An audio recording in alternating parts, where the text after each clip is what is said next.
안녕하세요, 금본충입니다. 여러분들은 호텁시라는 말을 들어보셨나요? 호구 플러스 IWC를 줄여 부르는 말인데요. 다른 나라는 어떨지 모르지만 우리나라에서 사면 호구 소리 듣는 3대 호구 브랜드가 있습니다. 바로 위블로, 태그호이어, IWC, 이렇게 흔히 호블로, 호구 호이어, 호텁시라고 불리우는데요. 오늘은 호구 브랜드 3개 중 하나인 IWC 이야기입니다. 호텁시라 불리는 이유는 당연히 값어치를 못한다라는 소비자들의 판단 때문이겠죠. 비싼 가격에 비해서 시계에서 가장 중요한 부분인 무브먼트를 저렴하고 성의 없는 무브먼트를 장착해서 판매한 적이 있었습니다. 그 이후로 오늘날까지 호되게 비난받고 있기도 하고요. 하지만 오늘 이야기를 들어보신다면 IWC가 얼마나 근본 있고 이제는 호텁시라는 이야기를 더 이상 듣지 않아도 될 정도의 브랜드가 되었는지 알게 되었으면 좋겠습니다. 그럼 지금 IWC 이야기 시작하겠습니다.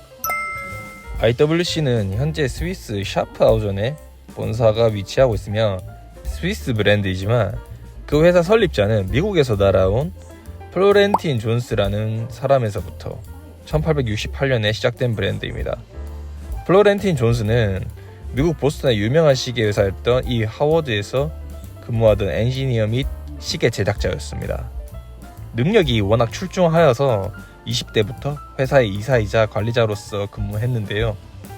존스는 그때부터 자신의 회사를 설립하고자 하는 목표를 키워왔습니다. 미국은 이미 대량 생산 방식이 가능하던 시절이었기 때문에 미국의 대량 생산 기술과 스위스의 상대적으로 저렴한 노동비 그리고 장인정신을 활용해서 회중시계를 만들어 미국으로 수입하려고 설립한 회사가 IWC였습니다.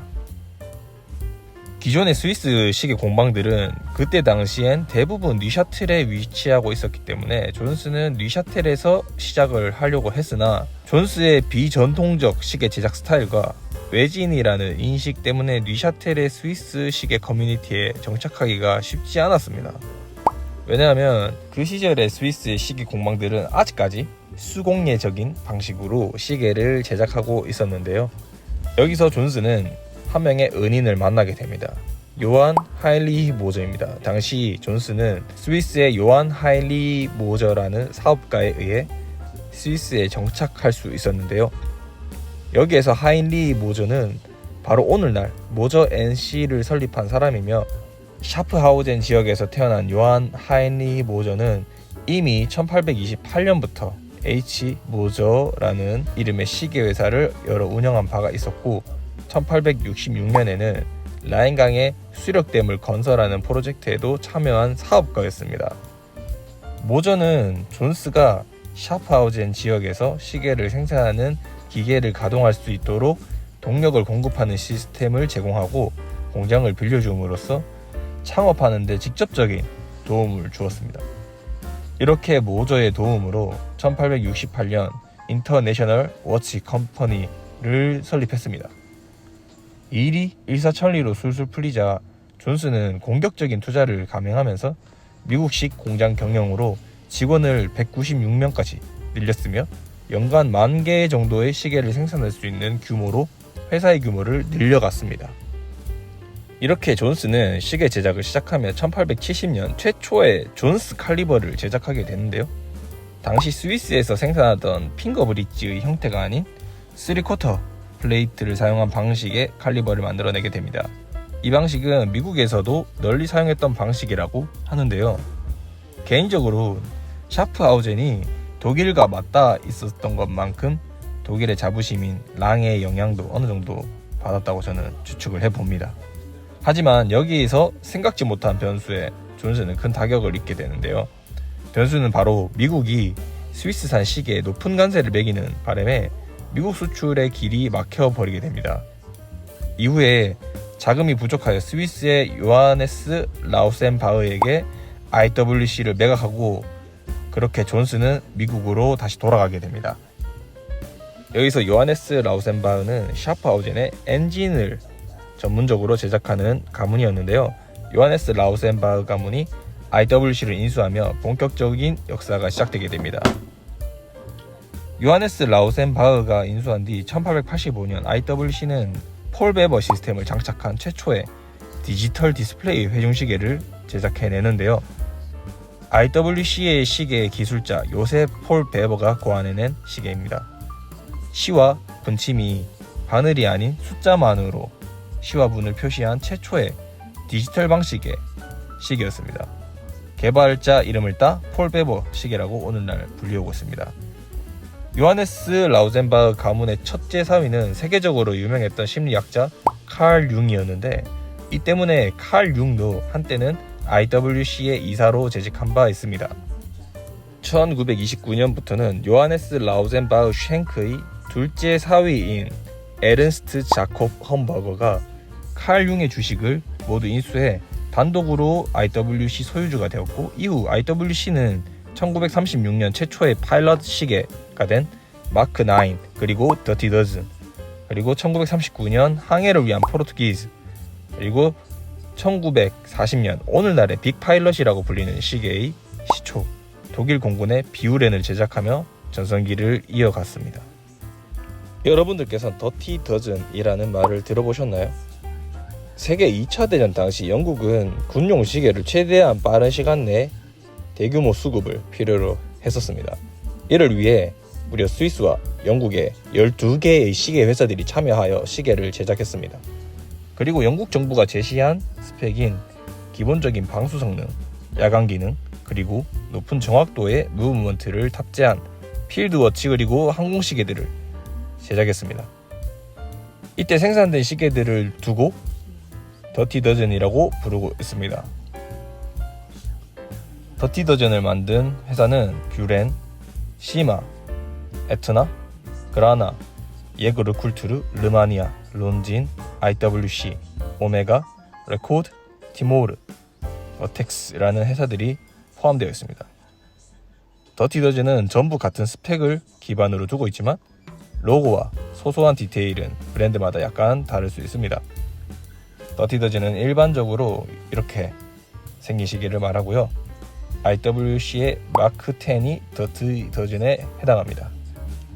한편 IWC 하면 알버트 펠라톤과 커트 클라우스를 빼놓을 수 없는데요.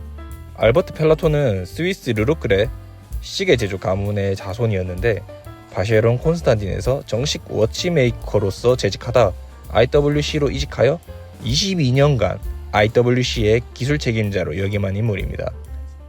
그가 IWC에 남긴 업적으로는 펠라톤 와인딩이라고 하는 유명한 셀프 와인딩 시스템이 있습니다.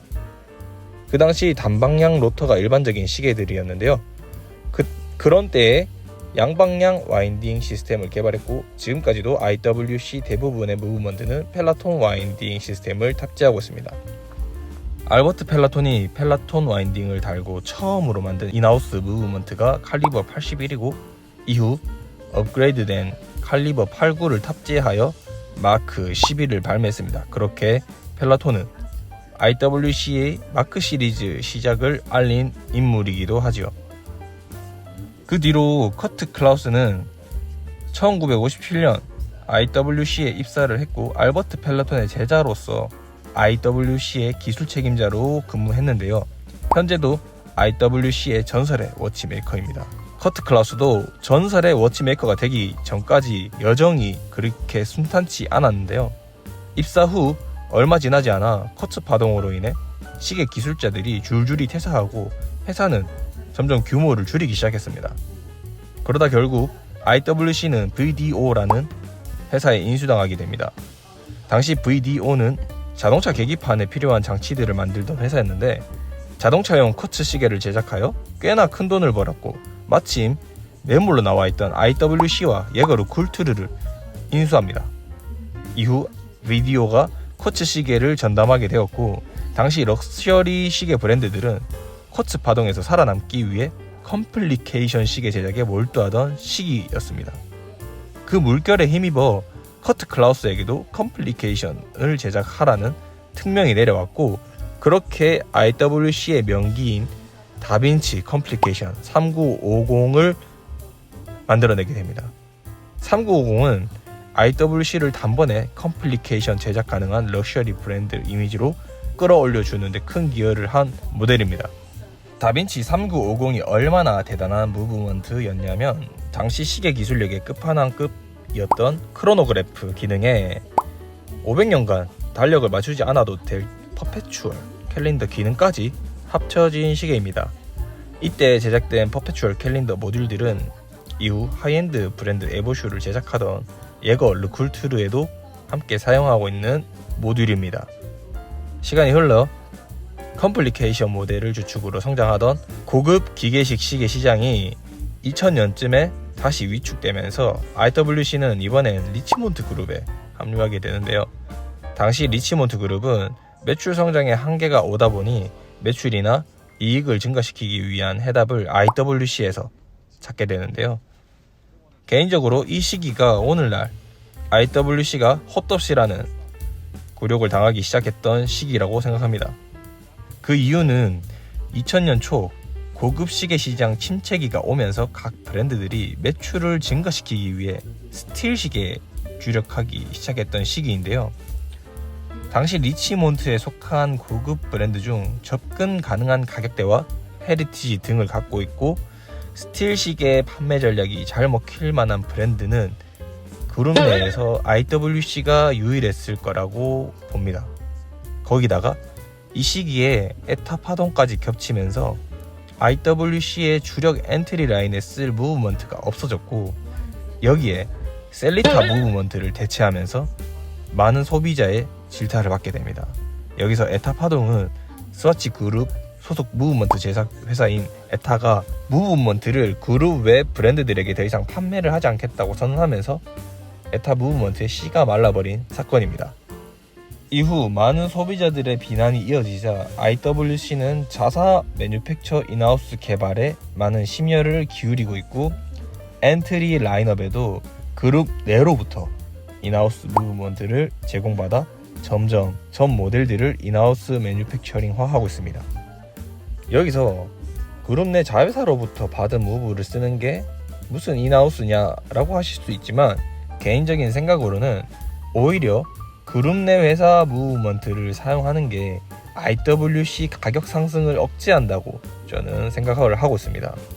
브랜드 자체적으로 새로운 무브먼트를 설계하여 장착을 한다면 그 가격이 어디까지 치솟을진 아무도 모르고 실제로 지금 하이엔드 브랜드들의 시계 가격들은 지금도 하늘 높은 줄 모르고 치솟고 있기 때문입니다. 최근 IWC의 행보는 자신들이 가장 잘하는 것에 집중하는 것처럼 보여집니다. 최근 발매한 신제품들은 대부분 크로노그래프 모델과 파일럿 워치들인데요. 개인적으로 IWC의 제일 근본이라 생각되는 파일럿에 앞으로도 조금 더 신경을 썼으면 하는 바람입니다. 현재 IWC에서 제가 가장 갖고 싶은 모델이 있다면 개인적으로 현행 모델들 중에서는 스피파이어 또는 포르투기저 40, 일명 미디움 뚜기 같은 모델들이 갖고 싶습니다. IWC는 원래 빅 사이즈가 근본이지만 저는 개인적으로 작은 사이즈의 시계를 좋아하기 때문에 두 모델 모두 제가 좋아하는 기준에 부합하는 시계들이기 때문입니다. 자, 이렇게 오늘 제가 준비한 이야기는 여기까지고요. 그룹 생존을 위해서 헛덥시란 비난을 받으며 매출을 견인했던 IWC, 이제는 헛덥이라는 오명을 벗고 인하우스 매뉴팩처로서 앞으로도 시계사의 한획을 긋는 재미있는 브랜드로 성장해 나갔으면 좋겠습니다. 이상 근본충이었습니다. 감사합니다.